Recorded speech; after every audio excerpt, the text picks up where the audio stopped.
हमें खुशी हुई कि ये प्राची ने हमें इससे अवगत कराया कि अनूप जलोटा जी ने इतना बढ़िया स्पिरिचुअल म्यूजिक वाला अभियान चलाया है।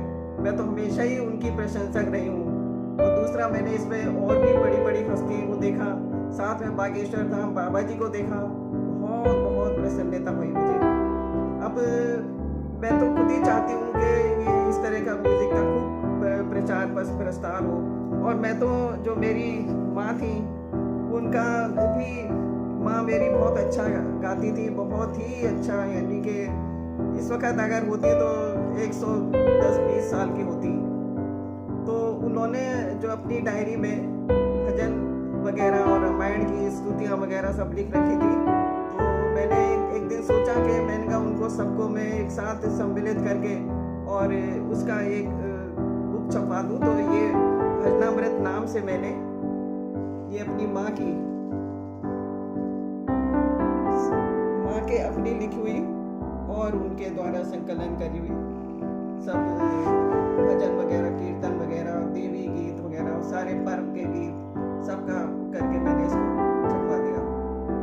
और मैं भी इनके याद में साल में नवंबर के महीने में एक बार सुंदरकांड का आयोजन करती हूँ, जिसमें मैं सबको बुलाती हूँ और बहुत अच्छा भजन का कार्यक्रम करती हूँ। और मुझको भी स्पिरिचुअलिटी के अंदर बहुत बचपन से ही बहुत ज़्यादा हम स्पिरिचुअलिटी में रहे, तो हमारे ग्रैंडफादर के टाइम से।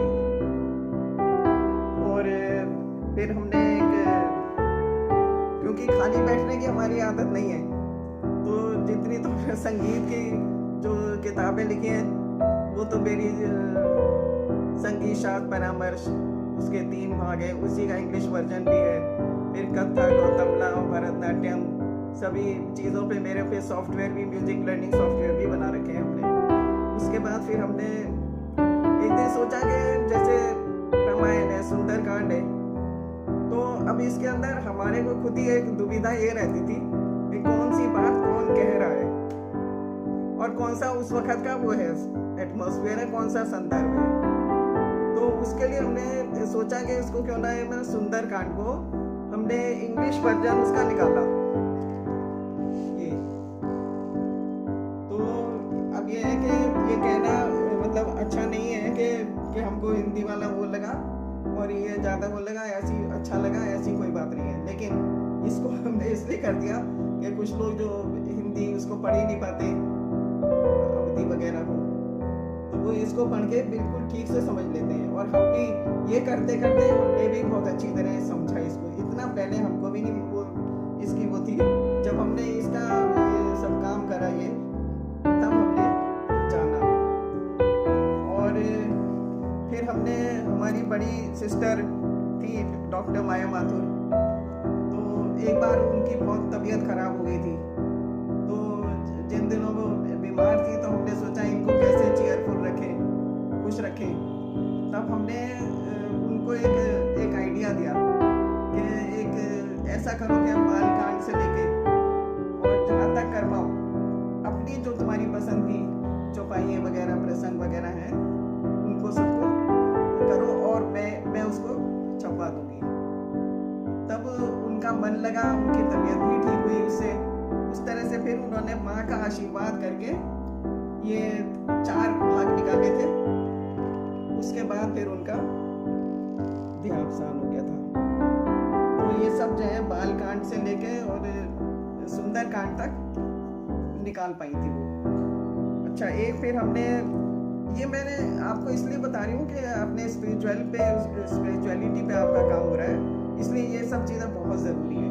अन्य कितने ही सब्जेक्ट आप पढ़ लीजिए, जब तक आप स्पिरिचुअल नहीं होंगे आपके अंदर कुछ तरक्की नहीं होगी वैसी वाली।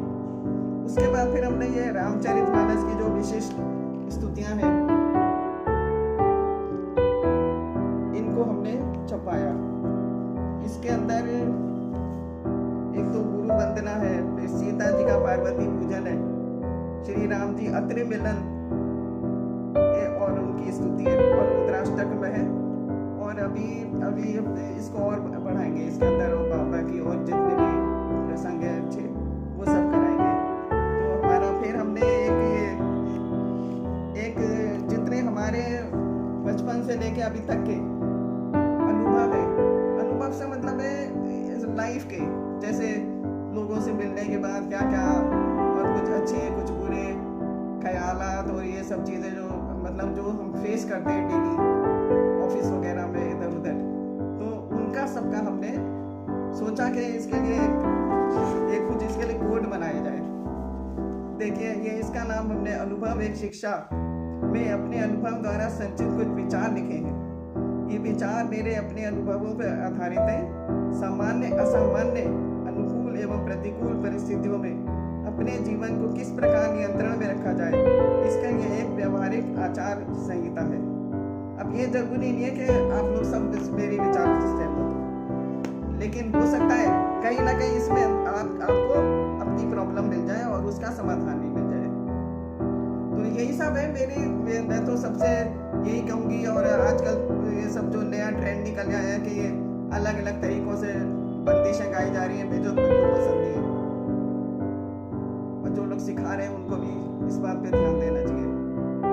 और वो तो जो शास्त्रीय संगीत है वो तो है ही सब कुछ परमपिता, लेकिन ये जो स्पिरिचुअल म्यूजिक है ये भी बहुत ज़रूरी है, बहुत ज़रूरी है व्यक्तित्व के निखार के लिए। और क्या कहूँ, कहने के लिए तो बहुत कुछ है, लेकिन आपका टाइम